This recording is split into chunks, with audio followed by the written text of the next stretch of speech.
नमस्कार दोस्तों, जय हिंद। कैसे हो आप सब? आई होप आप सभी अच्छे होंगे और आने वाली यूपी बोर्ड की तैयारी एकदम अच्छी चल रही होगी। जैसा कि आप सभी लोगों को पता है, एग्जाम की डेट आ चुकी है। 18 फरवरी से आपके एग्जाम चालू होने वाले हैं। तो सबसे पहले आज आपको थोड़ी सी महत्वपूर्ण बातें समझना है कि अगर अभी तक आपने मेहनत यूपी बोर्ड के लिए स्टार्ट नहीं की तो स्टार्ट कर दीजिए। अगर अभी भी नहीं जागे तो सोते ही रहोगे, है ना। 100 दिन का मास्टर प्लान बनाइए। लगभग 100 दिन आपके एग्जाम के हैं। 100 दिन का मास्टर प्लान बनाकर हम लोग बहुत ही आसानी से बहुत अच्छे अचीवमेंट तक पहुंच सकते हैं। यानी कभी कभार आपने देखा होगा, कई सारे लोग बहुत कम दिनों में पढ़कर बहुत अच्छा प्रदर्शन कर देते हैं। कई लोग अप्रैल से लगातार कोचिंग जाते रहते हैं लेकिन कुछ भी नहीं हो पाता है। तो उसका मेन रीजन क्या होता है? हमको हार्डवर्क के साथ स्मार्ट वर्क करना है। हार्डवर्क के साथ स्मार्ट वर्क नहीं करोगे, नोकिया कंपनी के तरीके बर्बाद हो जाओगे। और जैसा कि आपको सभी लोगों को पता है, इस चैनल पर आपका जो पहला चैप्टर है फिजिक्स का पूर्ण रूप से कंप्लीट हो चुका है विद न्यूमेरिकल। उसकी प्लेलिस्ट बनी हुई है। ढंग से जाकर एक एक लेक्चर को, एक एक डेरिवेशन को विजिट कीजिए। मोस्ट इंपोर्टेंट जो आपके एग्जाम में क्वेश्चन बन के उनको हमने कराया है। साथ ही आज से हम लोग चालू करने वाले हैं, जैसे आप सभी लोग जानते हो, चैप्टर 2 जिसका नाम है गॉस की प्रमेय या विद्युत फ्लक्स अथवा गॉस की प्रमेय।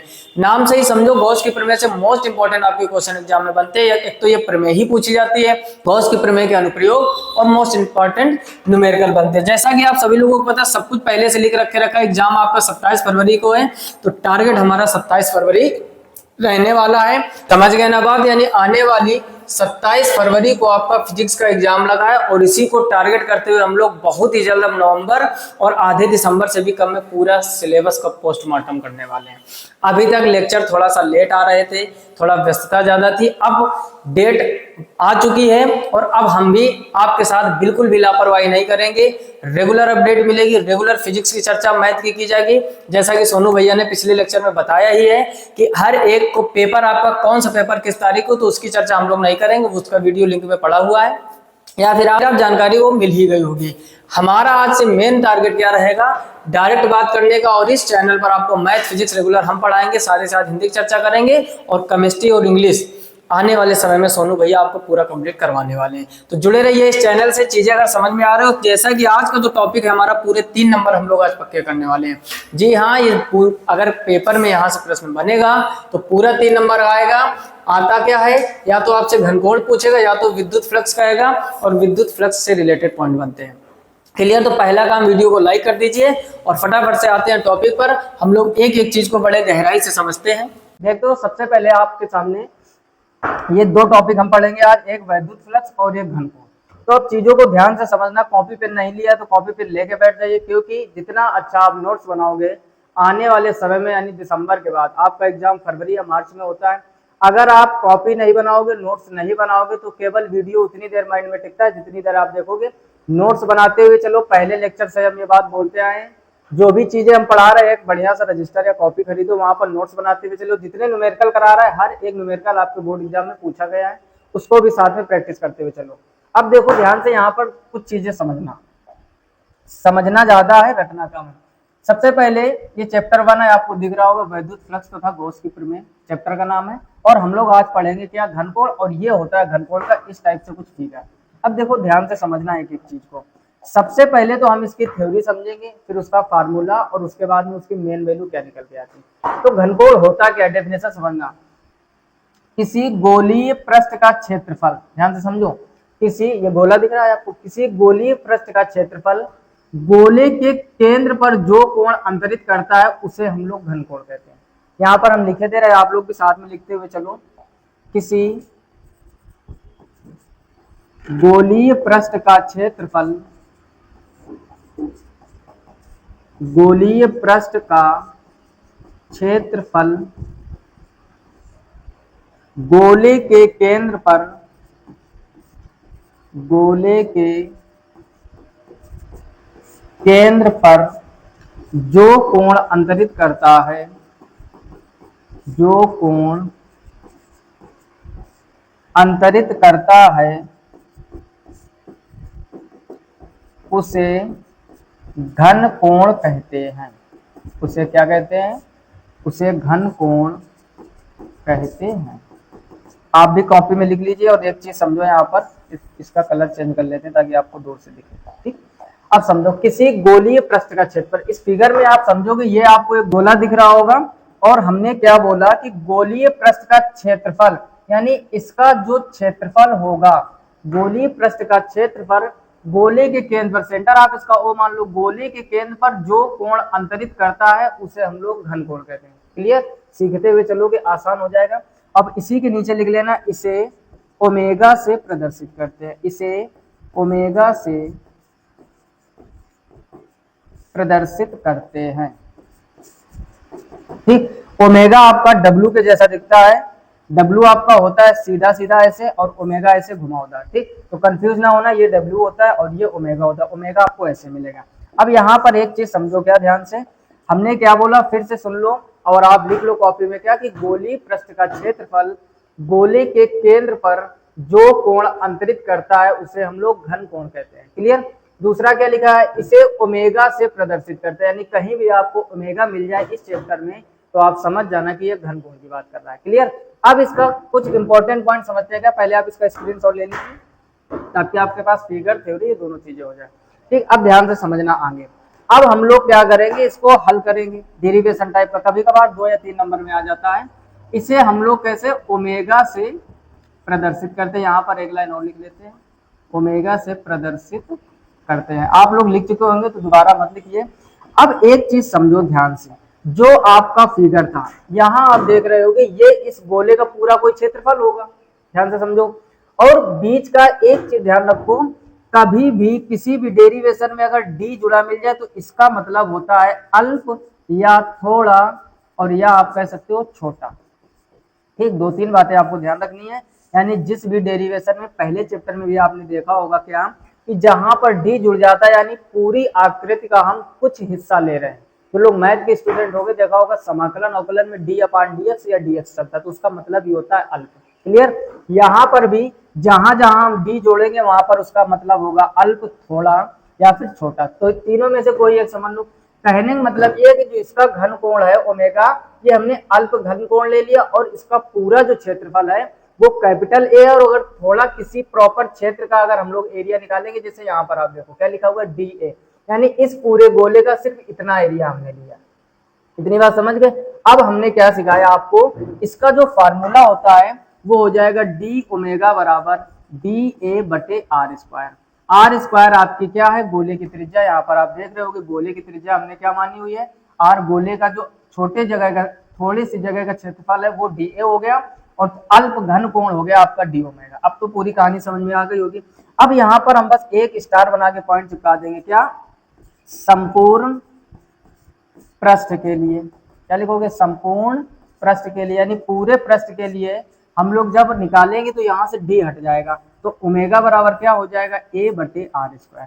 इतनी बात समझ में आई। पिछले जो पहले लेक्चर में, सॉरी पहले चैप्टर में जो हम लोगों ने डेरिवेशन किए थे वहां भी ये बात लिखी जाती थी कि जब भी हम लोग अल्प से पूरी आकृति का वैल्यू निकालेंगे तो हमेशा संपूर्ण पृष्ठ के लिए या जो भी आकृति दी जाएगी उसके पहले हमें संपूर्ण जोड़ देना। इतनी बात समझ गए। यहाँ से डी हट जाएगा आपका, यहाँ से डी हट जाएगा। अब दूसरी कहानी इंपॉर्टेंट समझो, यहाँ पर क्या, जैसे ही आपने देखा ए, तो ए होता है गोले का क्षेत्रफल और गोले का क्षेत्रफल होता है 4 पाई आर स्क्वायर। ये आपको पहले से याद रखना पड़ेगा। ये क्या है, गोले का क्षेत्रफल। क्या है, गोले का क्षेत्रफल। यही 4 पाई आर स्क्वायर यहाँ पर मान रख दीजिए, तो ओमेगा बराबर हो जाएगा 4 पाई आर स्क्वायर और नीचे आर स्क्वायर से आर स्क्वायर कट जाएगा तो ओमेगा बराबर आ जाएगा 4 पाई। यानी कोई गोला होगा जो गोले के केंद्र पर उसका घनकोण बनेगा वो ओमेगा बराबर 4 पाई होता है। और यहीं पर इसका स्टार बना पॉइंट ले लेना, इसका मात्रक, तो इसका मात्रक होता है स्टेरेडियन। क्या होता है मात्रक, स्टेरेडियन। ध्यान रखना, कभी कभार 1 नंबर में आता है घनकोण का मात्रक लिखिए, तो आपको इतनी बातें घनकोण के बारे में याद रखनी है। फिर से समझ लीजिए एक बार। क्या, सबसे पहले आपको फिगर आना चाहिए, एक सर्कल बनाएंगे, बीच के में डी ओमेगा, इधर कोई थोड़ा सा क्षेत्रफल डी ए ले लेंगे, त्रिज्या आर मान लोगे। किसी गोलीय पृष्ठ का क्षेत्रफल गोले के, हमने क्या लिखा है यहाँ पर, केंद्र पर जो कोण अंतरित करता है उसे घनकोण कहते हैं, इसे ओमेगा से प्रदर्शित करते हैं। जब भी कोई डेरिवेशन या फार्मूला प्रूव करो तो आपको हमने 4 बातें बताई थी। सबसे पहले उसका फिगर आना चाहिए, दूसरी थ्योरी आनी चाहिए, तीसरा उसका फार्मूला आना चाहिए और मात्रा बीमा। ये 3 से 4 चीजें जो होती है आपको हर एक जगह याद करनी है। इससे फायदा क्या होगा, देखो एग्जाम में कभी तो आपके डायरेक्ट थ्योरी पूछेगा, फार्मूला पूछेगा, जब भी फार्मूला लिखो साथ में मात्रक लिखो, और जब मात्रक लिखो तो वहीं उसकी बीमा निकालो। इससे बहुत सारे फायदे होंगे, आपको न्यूमेरिकल में फायदा होगा, चीजें बार बार जब माइंड में आएंगी तो वो चीजें माइंड में टिकी रहती है। बात समझ पा रहे होगी पूरी। तो आगे हम लोगों ने इसका मान फाइनल क्या निकाला, इसका मात्रक होता है स्टेरेडियन, और एक चीज अगर इसकी विमा पूछी जाए तो ये विमाहीन राशि है, ये विमाहीन राशि है, ठीक, क्योंकि कांस्टेंट की कोई विमा नहीं होती है। देखो एक चीज समझो, जो राशियां मात्रकहीन हैं वो विमाहीन होती हैं, लेकिन ये जरूरी नहीं है जो विमाहीन है वो भी मात्रकहीन हो। नहीं समझ में आई होगी बात, फिर से समझो। हमारे कहने का मतलब है कि बहुत सारी फिजिक्स में राशियां ऐसी होंगी जिनके मात्रक तो होंगे, जिनके मात्रक तो होंगे लेकिन विमा नहीं होगी। लेकिन ऐसा जरूरी नहीं है कि जिसकी विमा नहीं है उसका मात्रक भी ना हो। जैसे यही एग्जांपल आप ले लो, इसका मात्रक तो है स्टेरेडियन लेकिन इसकी विमा नहीं है। लेकिन जहां जहां पर मात्रक ही नहीं है तो कंफर्म हो जाएगा कि उसकी विमा नहीं होगी। दोनों बातों में अंतर समझ में आ जाना चाहिए। तो ये हो गया टॉपिक, इसका भी स्क्रीनशॉट ले लीजिए। और अब हम लोग करते हैं टॉपिक नंबर 2, ठीक, 2 ही चर्चा करेंगे केवल आज हम। ये मोस्ट इंपॉर्टेंट है आपके बोर्ड के एग्जाम के लिए, ठीक। तो यहाँ पर आप सबसे पहले मोस्ट इंपॉर्टेंट चिपका लीजिए और पूरा समझने के बाद आप इसका फिगर बनाएंगे और नोट करेंगे। और अगर ऐसी स्थिति में हो आप, जैसे कभी कभार क्या होता है हम लोगों के पास कॉपी नोटबुक अवेलेबल नहीं होती, हम लोग कहीं रास्ते में जा रहे होते हैं, उस समय पढ़ाई कर रहे होते, तो आप स्क्रीनशॉट ले लिया करो, घर में जाओ, उसके बाद में चीजों को नोट कर सकते हो। क्लियर। अब यहाँ पर समझो कि पहले फिगर, यहाँ पर आप देखो फिगर में क्या किया हमने, कोई एक प्रॉपर एरिया मान लिया। एरिया कंफर्म नहीं है कि सर्किल है या स्क्वायर या कुछ भी कंफर्म नहीं है। मतलब कहने का ये हो गया, यहाँ पर हम लोगों ने ये कंफर्म नहीं किया कि ये वर्ग है, ना ये कंफर्म किया कि ये आयत है, ना ये कंफर्म किया कि ये कोई वृत्त है। बात को समझो, कोई एक आकृति ले लो। अब यहाँ पर करना क्या है, ध्यान से समझो। हमने इसका एक प्रॉपर छोटा सा एरिया मान लिया ए, और जब भी हमने कहा थोड़ा सा एरिया मानेंगे तो उसके पहले हम लोग जोड़ देंगे डी। तो इस प्रॉपर जो यहाँ पर दिख रहा होगा आपको, ये हो गया डी ए, वेक्टर ई और वेक्टर डी ए के बीच का यहाँ पर कोण हो जाएगा, ठीक। अब समझो क्या, वैद्युत फ्लक्स की सबसे पहले हमें लिखनी पड़ेगी डेफिनेशन। और डेफिनेशन क्या होती है, अगर हम फार्मूले की बात करें तो फार्मूला होता है आपका फाई ई बराबर vector E dot A vector, ठीक। इसको अभी हमें प्रूव करना है, लेकिन उसके पहले हम लोग इसकी थ्योरी अर्थात डेफिनेशन समझेंगे, ठीक। डेफिनेशन क्या होती है, थ्योरी समझना ध्यान से। और यहाँ पर हम लिखे थे और आप भी नोट कर लीजिए। इसको यहाँ से हटा देते हैं, ठीक। ये मोस्ट इंपोर्टेंट लिखने का मतलब ये था कि बार बार एग्जाम में आपसे पूछा जाता है, समझना। डेफिनेशन लिखेंगे, किसी वैद्युत क्षेत्र में स्थित, किसी वैद्युत क्षेत्र में स्थित काल्पनिक पृष्ठ पर, काल्पनिक पृष्ठ पर, फिर से सुन लो ध्यान से, किसी वैद्युत क्षेत्र, ये मान लो कोई एक वैद्युत क्षेत्र है, किसी वैद्युत क्षेत्र में स्थित किसी काल्पनिक पृष्ठ पर वैद्युत फ्लक्स, वैद्युत फ्लक्स उस पृष्ठ से गुजरने वाली, उस पृष्ठ से गुजरने वाली वैद्युत बल रेखाओं की, वैद्युत बल रेखाओं की संख्या की माप है, संख्या की माप है, ठीक। ये लिख लो ताकि चीजें आपको अच्छे से समझ में आए। अब ध्यान से समझना, हमने क्या लिखा, किसी वैद्युत क्षेत्र में स्थित किसी काल्पनिक पृष्ठ पर, कोई एक काल्पनिक पृष्ठ होगा, काल्पनिक पृष्ठ पर वैद्युत फ्लक्स उस पृष्ठ से होकर गुजरने वाली वैद्युत बल रेखाओं की संख्या की माप है। मतलब कहने का ये हुआ कि ये आपका कोई एक वैद्युत क्षेत्र माना गया है। वैद्युत क्षेत्र में जो ये आपको रेखाएं दिख रही हैं, ये वैद्युत बल रेखाएं, इन्हीं का जो माप होता है उसी को हम लोग वैद्युत फ्लक्स कहते हैं। अब चीजें क्लियर हो गई होंगी। थ्योरी के बाद आप जब भी एग्जाम में लिखोगे ये फिगर बना दोगे जो सामने दिख रहा है, उसके बाद की चर्चा समझो। अब हम लोग लिखेंगे, इसे फाई ई से प्रदर्शित करते हैं, इसे फाई ई से प्रदर्शित करते हैं, प्रदर्शित करते हैं। इतनी कहानी समझ में आ गई, इसे फाई ई से प्रदर्शित करते हैं। अब ध्यान से समझना, यहाँ पर फार्मूला, फार्मूला होता है क्या, फाई ई बराबर vector E dot D A vector. अच्छा डी क्यों लिया, बात समझ में आ गई, क्योंकि हम लोग अभी अल्प कोई क्षेत्रफल ले रहे हैं, इस वजह से डी जोड़ दिया है। क्लियर। अब जब भी आपने मैथ में पढ़ा होगा कि जब भी डॉट हटता है हमेशा कॉस थीटा आता है, इसको हम लोग बोलते हैं अदिश गुणा। क्या बोलते हैं, अदिश गुणा, तो फाई ई बराबर क्या हो जाएगा, E D A cos theta. दूसरी चीज, इतनी बात समझ में आ गई। अब क्या करना है, जब भी हम संपूर्ण पृष्ठ के लिए लगाएंगे, अब यहाँ पर हम लिख देंगे संपूर्ण पृष्ठ के लिए, संपूर्ण पृष्ठ के लिए, हर जगह पे वही चीजें आ रही बार बार। हमने क्या बताया, संपूर्ण पृष्ठ में या तो डी हट जाएगा या फिर इसमें आप समाकलन का चिन्ह लगा सकते हो, तो फाई ई बराबर हो जाएगा इंटीग्रेशन ए और जो भी आगे चीजें लिखेंगे डी ए कॉस थीटा। अब करना क्या है, आपको यहाँ से आपको ई कॉस थीटा बाहर निकाल लेना है और अंदर बचेगा ई डी ए। यहाँ तक की कहानी में कोई समस्या? फिर से समझ लो, हमने क्या बताया, किसी वैद्युत क्षेत्र में स्थित काल्पनिक पृष्ठ पर वैद्युत फ्लक्स उस पृष्ठ से होकर गुजरने वाली वैद्युत बल रेखाओं की संख्या की माप। एकदम आसान थ्योरी लिखी ताकि आपको याद हो जाए। उसके बाद ये आपका फिगर हो गया। फिर लिखोगे इसे फाई ई से प्रदर्शित करते हैं, फाई ई बराबर vector E dot D A vector. जब भी डॉट हटता है हमेशा कॉस थीटा आता है, अगर क्रॉस होता है तो साइन थीटा। उसकी चर्चा हम लोग आगे करेंगे। फिर संपूर्ण पृष्ठ के लिए समाकलन का चिन्ह लगा दीजिए, E D A cos theta. अब हमने क्या किया, यहाँ से ई कॉस थीटा को बाहर निकाल लिया तो ई डी ए आ गया। इतनी बात समझ में आ गई? पहले इसका स्क्रीनशॉट ले लो, फिर आगे बढ़ते हैं। स्क्रीनशॉट ले लिया, अब देखो ध्यान से समझो आगे। आगे की कहानी क्या है, इंपॉर्टेंट चीजें हैं, ध्यान से समझते हुए चलो, कॉपी में लिखते हुए चलो। इसको हम अगले पेज में करते हैं। हमने क्या लिखा है यहाँ पर, हम लोग पहुंच चुके हैं फाई ई बराबर ई कॉस थीटा बाहर था और इंटीग्रेशन ए डी ए। अब यहाँ पर एक चीज समझो, हमने आपसे अभी क्या बताया था कि जब आकृति निश्चित हो, वर्ग है या वृत्त है या आयत है, तब तो उसका क्षेत्रफल रखोगे। इस आकृति को देख करके आप कंफर्म कर सकते हो ये काहे की आकृति।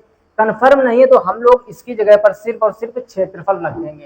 यानी जब संपूर्ण पृष्ठ के लिए निकालेंगे तो आ जाएगा फाई ई बराबर ई ए कॉस थीटा। इतनी बात समझ में आएगी नहीं? कहने का मतलब ये हुआ कि हम लोग इंटीग्रेशन ए और डी ए इसकी जगह पर सिर्फ और सिर्फ क्षेत्रफल ले रहे हैं, क्योंकि आकृति निश्चित नहीं है। तो हमारा जो फाइनल निकल के आया वैद्युत फ्लक्स या फाई ई बराबर ई ए कॉस थीटा, और यही इसका फार्मूला होता है और यही इसकी प्रूविंग होती है।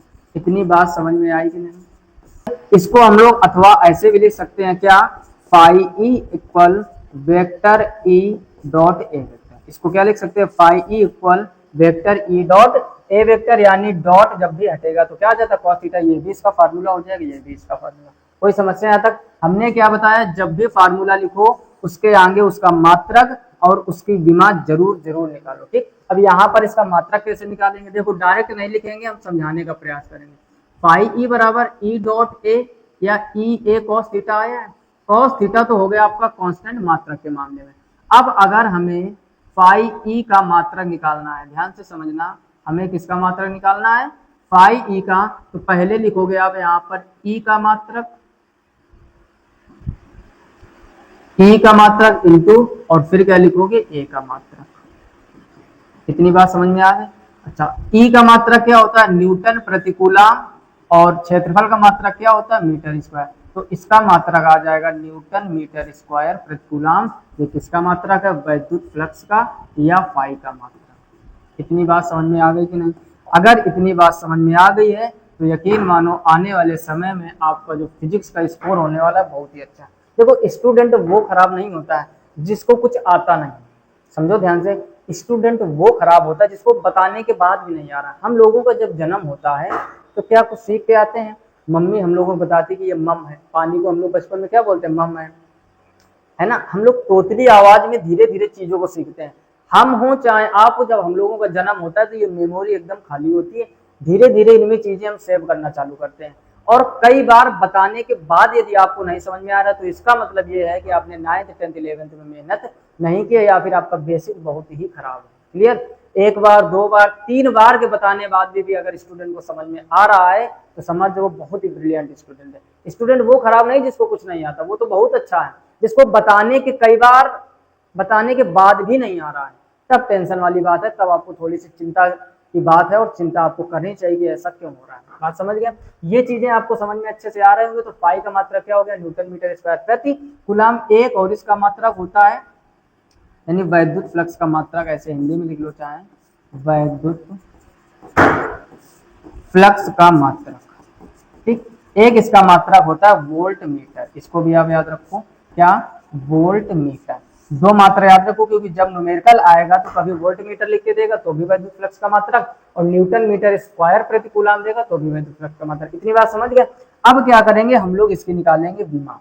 अब क्या करोगे, फाई ई की विमा, इसकी विमा निकालना है, फाई ई की विमा। अब देखो विमा हम लोग मात्रक के सहारे से बड़ी आसानी से निकाल सकते हैं। कैसे, या तो आप वोल्ट की विमा मीटर की विमा रख के मल्टीप्लाई करवा दो, या फिर यहां से समझो न्यूटन की विमा जो होती है वो होती है mLT - 2, यही तो होता है, और मीटर स्क्वायर हो जाएगा आपका L स्क्वायर। विमा को हमेशा बड़े ब्रैकेट में रखते हैं, और नीचे है Q C, नीचे क्या है C मतलब कूलाम, और कूलाम की जो विमा होती है AT, Q बराबर IT से हमने बताया था।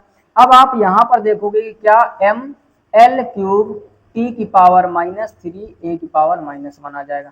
अब बोलो ये समझ में, ये है आपकी फाई ई की विमा। क्लियर, ये किसकी विमा है, फाई ई की विमा।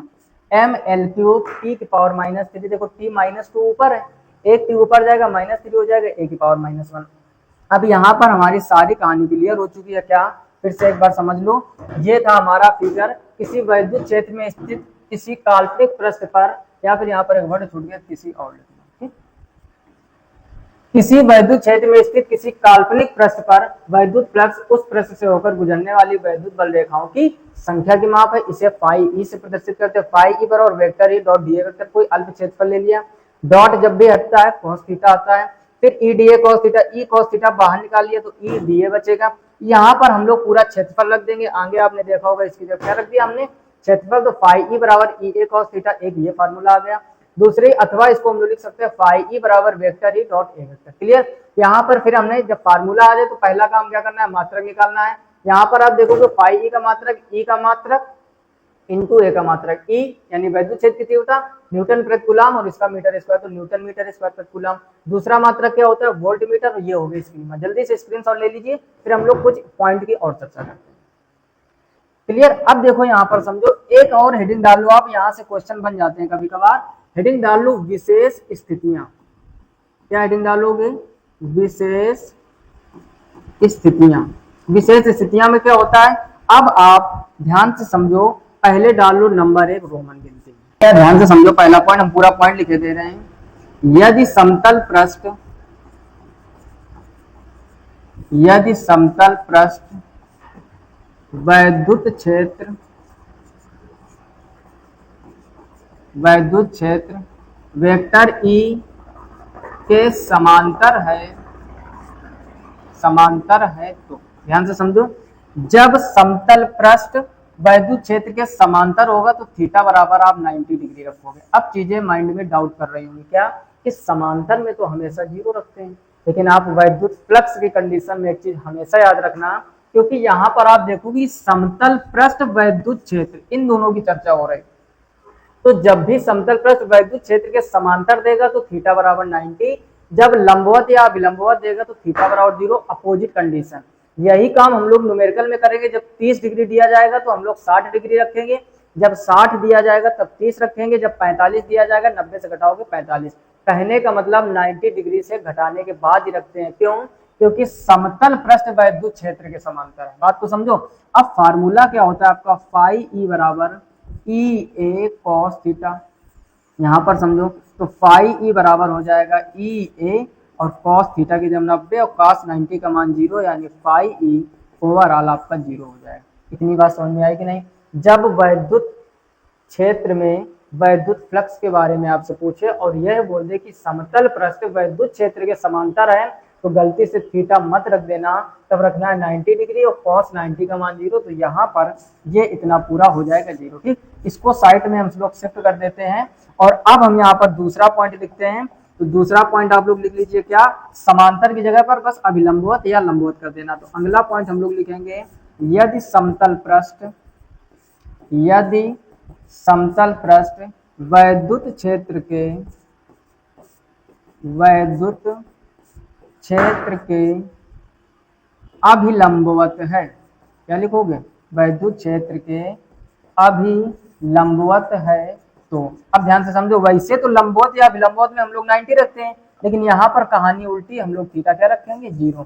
फार्मूला क्या होता है, फाई ई बराबर ई ए कॉस थीटा। मान रख दीजिए यहाँ पर, तो ये हो जाएगा ई ए cos 0 का मान क्या होता है 1, तो ये हो जाएगा ई ए। ठीक, जगह कम है तो हम सामने लिखे दे रहे हैं। कहने का मतलब पाई ई बराबर आ गया आपका ई डॉट ए। यानी जब भी एक चीज समझ में आ गई होगी आपको क्या, कि जब समांतर का है तो 90 रखोगे, जब अभिलंबवत का है तो 0 रखोगे। जब 30 डिग्री न्यूमेरिकल में देगा तो 30 नहीं रखेंगे। मोस्ट इंपॉर्टेंट न्यूमेरिकल यहाँ से बनते हैं, क्योंकि एग्जाम में जैसे स्टूडेंट देखता है 30 डिग्री, तुरंत ई ए cos थीटा cos 30 उड़ा भा करके आंसर गलत कर लोगे। तो फ्लक्स में हमेशा ध्यान रखना, क्योंकि होता क्यों ऐसा वो भी समझो। क्योंकि हम लोगों को जो एंगल दिया जाता है ना, समतल पृष्ठ जो है वो वैद्युत क्षेत्र के कैसे है, समांतर है, तो हमेशा कंडीशन अपोजिट बनती है। कहने का मतलब 90 से घटाकर, बात समझ गए कि नहीं।